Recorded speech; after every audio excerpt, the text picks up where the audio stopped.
আসসালামু আলাইকুম। আজকে আবারও তোমাদের সামনে নিয়ে আসলাম জিএসটিতে একজন টপারকে। এখন জিএসটিতে তোমরা যারা পরীক্ষা দিবে তাদের অনেকেরই হচ্ছে মনের ভিতরে হতাশা যে ভাইয়া জিএসটি থেকে কী করলে ভালো করব, কিভাবে ভালো করব। তো যাই হোক, সেই বিষয়গুলো বা হচ্ছে সম্পূর্ণ জার্নিটা আজকে আমরা হচ্ছে তোমার একটা আপুর মুখ থেকে শুনবো। তো আপু, তুমি তোমার পরিচয়টা দিয়ে যদি শুরু করতে কাইন্ডলি। আমার নাম দৃষ্টি রানী পোদ্দার। আমি বর্তমানে পড়াশোনা করছি যশোর বিজ্ঞান ও প্রযুক্তি বিশ্ববিদ্যালয়ে, শিক্ষাবর্ষ 23-24। আচ্ছা, তো আপু তুমি হচ্ছে এই সময়টাতে দেখা গেছে হচ্ছে যে জিএসটির আগের যে সময়টুকু আছে, এই যতটুকু সময় পেছিলে এই সময়টা কিভাবে কাজে লাগাইছো বা হচ্ছে কিভাবে পড়াশোনা করতে?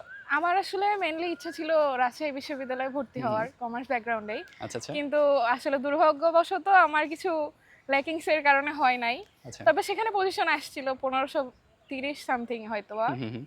তো তারপরে যখন আসেনি তখন তো অনেক ভেঙে পড়ছি অবশ্যই। তবে তারপরে একটা লং টাইম পাইছিলাম, 1.5 মাস মতো। আচ্ছা আচ্ছা। তো সেই টাইমটাতে গুচ্ছর প্রিপারেশনটা আরামসে নেওয়া গেছে। হুম হুম তো সেই টাইমটাতে আসলে প্রশ্ন ব্যাংক সলভ প্লাস বেসিক একদম ক্লিয়ার থাকাটা খুবই দরকার। হুম হুম।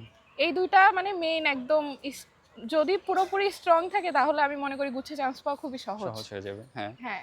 তো তারপরে হচ্ছে প্লাস মানে যতটুকু মানে এমন না যে অনেক টাইম লং টাইম ধরে পড়াশোনা করতে হবে। হুম হুম হুম। যতটুকু পড়বো অবশ্যই আমাদের মন দেওয়া পড়াশোনা করা মনোযোগ উচিত। দিয়ে অনেকে বলে যে 24 ঘন্টার মধ্যে 12-13 ঘন্টা পড়াশোনা করা উচিত। আসলে ব্যাপারটা এরকম না।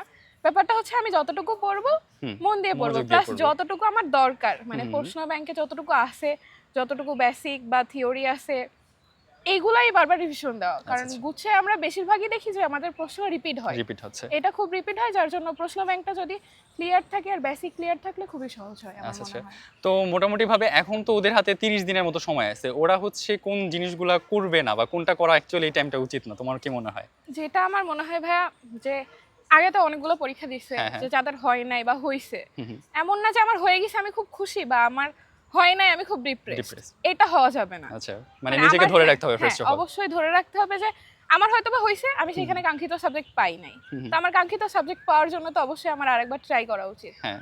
তো সেই মানে মনোবল নিয়ে আর কি আগানো উচিত। আচ্ছা, আচ্ছা। আর মেনলি যেটা সেটা হচ্ছে সোশ্যাল মিডিয়া ইউজের ব্যাপারে পরিমাণটা কনসার্ন হয়। একদমই কমাইতে হবে। আচ্ছা, আচ্ছা। হ্যাঁ, কারণ হ্যাঁ, হচ্ছে তোমাদের এটাতে পার্থ আমাদের ভাইয়া অনেক যেটা টাইম বলল, যায়। আপুও সেম জিনিসটাই বলতেছে যে হচ্ছে এখানে অনেক টাইম যাচ্ছে, হ্যাঁ, ওখানে অনেক টাইম তোমাদের লস হয়ে যায়। তোমরা যেটা করো যে হচ্ছে সবচেয়ে বড় ভুল স্ক্রলিং, স্ক্রলিং, স্ক্রলিং, বাট তারপর আর খবর থাকে না। হ্যাঁ, তো এই জিনিসটা হচ্ছে এভয়েড করতে হবে। হ্যাঁ আর অবশ্যই। কি করতে পারে ওরা এই টাইমটাতে? তোমার কি মনে হয়? আমার মনে হয় পড়াটা আর কি সকালের দিকে খুবই ভালো হয়, হুম, হুম, হুম, হুম। বিশেষ করে ভোরের দিকে। ওরা তো রাত জাগা হ্যাঁ, পাখি, রাত হ্যাঁ, জেগে তারপর মানে রাত পড়াশোনা করে। জেগে পড়াটা আর কি ব্রেনের উপর অনেক প্রেশার হয়ে যায় হুম, আমার হুম, কাছে হুম, মনে হয়। তো সকালের দিকে যদি পড়াটা হয় হুম, তাহলে হুম। পড়াটা অনেক মনে থাকে। আচ্ছা, আচ্ছা। তো সকালের দিকে পড়াটা যদি হয় বা আর তাড়াতাড়ি রাতে ঘুমানো, হুম, হুম, হুম। এটা খুবই দরকার। দরকার। আচ্ছা, আচ্ছা। তাহলে পড়াশোনা একদম ক্লিয়ারলি মাথায় মনে থাকে আমার মনে হয়। আচ্ছা, আচ্ছা। তো আপুর কাছ থেকে আমরা এখন পর্যন্ত বা এই পর্যন্ত যে জিনিসগুলো জানলাম বা যে জিনিসগুলো বুঝলাম, এগুলো যদি তুমি তোমার নিজের লাইফে এপ্লাই করতে পারো বা সামনে যতটুকু সময় আছে এই টাইমটা তুমি এপ্লাই করতে পারো, তাহলে কিন্তু তুমি আপুর মতো অনেক ভালো একটা রেজাল্ট ইনশাআল্লাহ করতে পারবে। তো তোমাদের জন্য অনেক অনেক দোয়া রইলো। তো ধন্যবাদ আপু তোমাকে। থ্যাংক ইউ ভাইয়া। My pleasure.